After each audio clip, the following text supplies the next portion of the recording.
In today's video, I'm going to teach you how to add a page in DocHub. We'll walk through the process from the very beginning so it's easy to follow even if you're new to the platform. If you need to add extra space to a PDF for notes, signatures, or additional content, DocHub makes that fairly simple once you know where to look. To get started, open your web browser and search for DocHub. When the search results appear, click the correct DocHub link to open the website.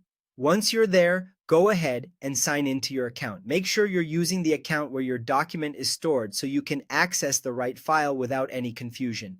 After signing in, you'll arrive at the dashboard. From there, open the PDF you want to edit. Give the document a moment to load fully so all of the editing tools are available. This is important because the page management options won't be useful until the file is open in the editor. Next, look to the top toolbar and focus on the far left side. You'll see the Page Controls icon, which is represented by 4 small squares.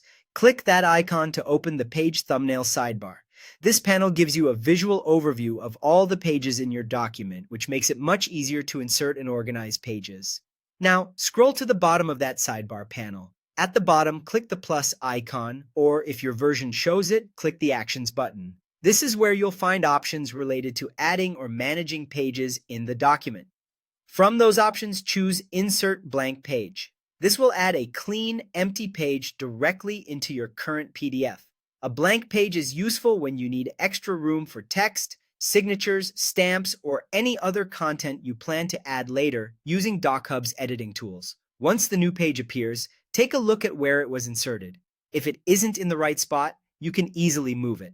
Just click and drag the new page thumbnail up or down within the sidebar until it's positioned exactly where you want it. This is especially helpful if you're organizing longer documents and want the new page to appear between specific sections. And that's it. You've successfully added a page in DocHub and adjusted its placement if needed. Once everything looks right, you can continue editing your document as usual.